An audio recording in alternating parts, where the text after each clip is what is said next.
Koja je razlika između nutricionističke grupe za osobe s poremećajem prejedanja i individualnog nutricionističkog savjetovanja? Ja sam Kristina Beljan, magistra sam nutricionizma s edukacijom iz područja prehrambene psihologije. Najviše radim s osobama koje se bore s prejedanjem i pomažem im u tome da razviju zdraviji odnos prema hrani.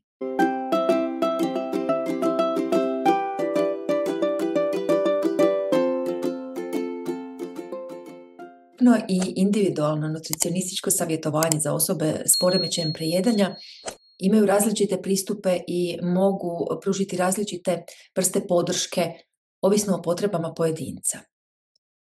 Grupno savjetovanje uključuje rad u grupi s drugim osobama koje se bore s istim problemom, odnosno s poremećajem prejedanja.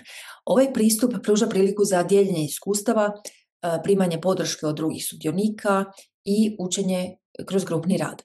Grupa funkcionira kao sigurno okruženje gdje pojedinci mogu razgovarati o svojim izazovima, slušati iskustva drugih i razvijati osjećaj pripadnosti. Evo i što se radi u grupi. Sastanke vodi magistra nutricionizma, a članovi dijele svoje iskustva i izazove. Grupne aktivnosti su usmjerene na razumijevanje obrazaca hranjenja, utjecaju emocija na hranjenje i načina suočavanja s izazovima u prehrani.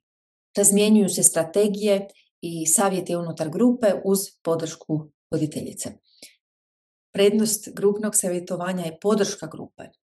Pojedinci osjećaju da nisu sami u svojoj borbi, što može biti iznimno ohrabrujuće i motivirajuće. Zatim učenje od drugih. Slušanje tuđih iskustava može pomoći u prepoznavanju vlastitih izazova i pronalasku novih rješenja. Zatim osjećaj zajedništva, jer grupa nudi emocionalnu podršku i mjesto za dijeljenje iskustava bez osude. Individualno savjetovanje je prilagođeno isključivo potrebama jedne osobe. U ovom procesu magistra nutricionizma ili magistar nutricionizma radi direktno s pojedincem kako bi istražio ili istražila klijentove specifične obrasce prehrambenog ponašanja, emocionalne okidače i odnos prema hrani. Pristup je personaliziran i fokusiran na motivacijske razgovore gdje se pažnja usmjerava na traženje okidača disfunkcionalnih prehrambenih ponašanja te na postizanje individualnih ciljeva u sigurnom i povjerljivom okruženju. Evo i što se radi na individualnom savjetovanju. Kreće se od početne evaluacije kako bi se procijenio prehrambeni status osobe i razumjeli njezini specifični izazovi. Postavljaju se individualni ciljevi vezani za prehrambene obrasce i strategije suočavanja s izazovima u prehrani. U redovitim susretima se prate napredak, prilagođavaju se strategije i osigurava se adekvatna individualna podrška. Prednosti individualnog rada su personalizirani pristup, fokus je isključivo na jednoj osobi što omogućava dublji rad na psihološkim aspektima poremećaja hranjenja. Zatim privatnost, pojedinac može slobodnije dijeliti osobne detalje i osjetljive informacije. I na kraju i fleksibilnost jer se susreti mogu prilagoditi potrebama i tempu pojedinca.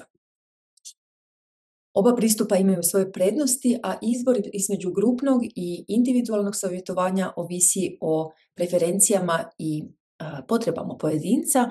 Individualno savjetovanje nudi dublji, personalizirani rad, dok grupno savjetovanje pruža osjećaj zajedništva i podršku od ljudi sličnih iskustava.